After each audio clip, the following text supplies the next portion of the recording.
there, Joe Malloy here. We are looking back at some of the very best bits from our series of shows with Cadbury FC over the past year. We had some of the biggest names in football. It was a stellar lineup. We had Kenny Dalglish himself.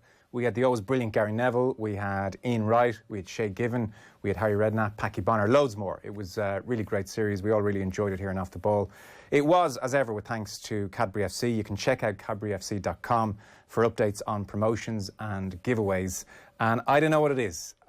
This man at the moment, it was very hard to get away from him. One man's name kept coming up in these series of chats. What I love about it is that I'm never far away from bursting out and laughing and he's not neither. You know, of course he's a serious guy and he always says to me before we go on, right, don't give me none of that banter bollocks, man. I'm here to talk serious football. And so, you know what I mean? I'm already getting ready to laugh and smile with him. But like, he never says anything on there for effect. He never says anything when he's talking about football for effect.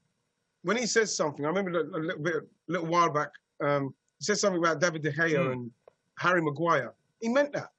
So I think that people get confused with, him saying something like that and, he meant that. So when you know Roy Keane, you take that for what it is because he probably would be swinging. He's probably swinging.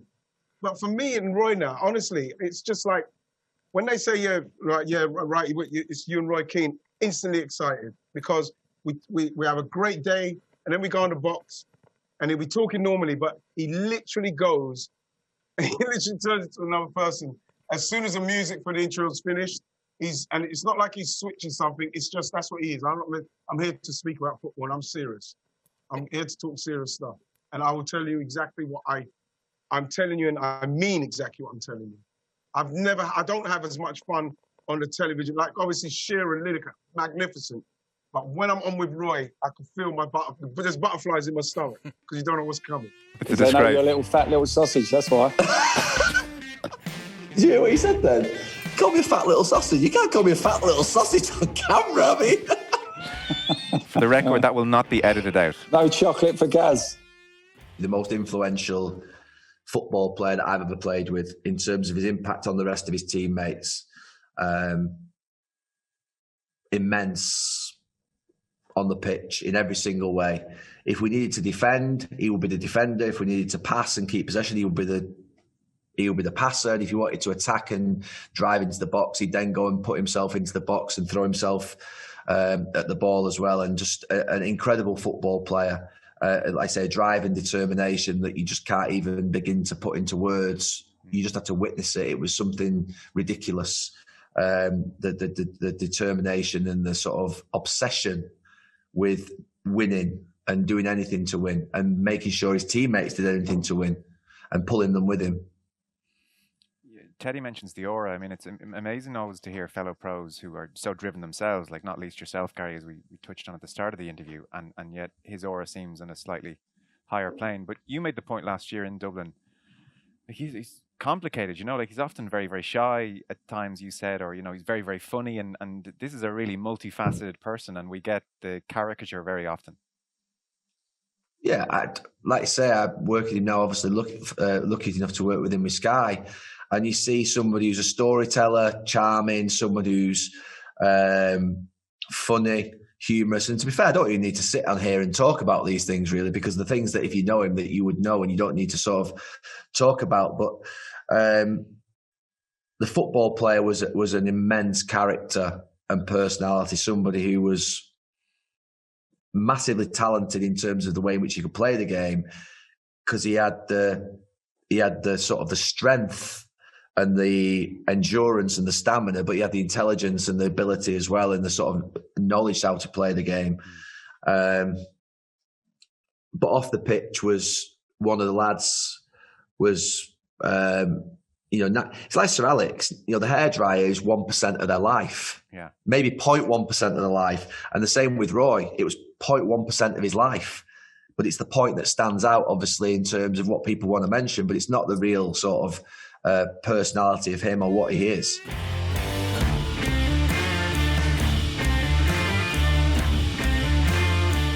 I remember that thing that I think it was gift grub or something, you know, like when people used to do like still going strong, by the way. It's still going very strong. Oh, still going, is it? Yeah.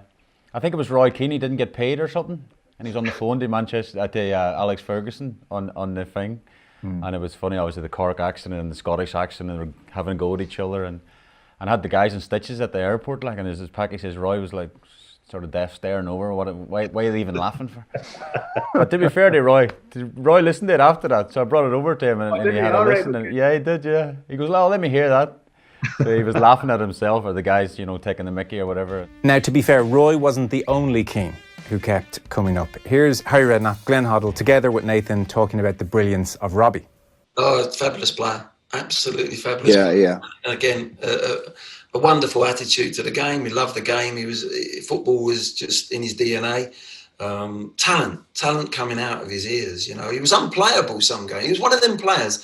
Sometimes you get certain players that have got assets, but they're never going to actually be, and they're consistent. But there was certain days on training pitch. I don't know if Harry, you felt the same. In matches where he was unplayable. Yeah. That was so exciting. I remember a game, he had trained all week and no one could get near him. He was scoring goals in training, whatever function we were doing, 8-a-sides or 11v11 or whatever it was, a finishing. He was on fire. We played West Brom on the Saturday with it, and I just thought, well, if he goes anywhere near his performances this week, within 25 minutes, he'd scored a hat-trick. He could have had 6. I've never seen a performance like it. It was incredible. I don't know how many goals he could have scored that day. And it was that week, and it was like this purple patch. And when he hit these patches, he was unplayable. And he was a really good lad to have around the dressing room as well. Fantastic, yeah. So that is just a little sample for you of those Cadbury FC shows on Off the Ball. You'll get them on all our social channels. They're there to watch now and well into the future.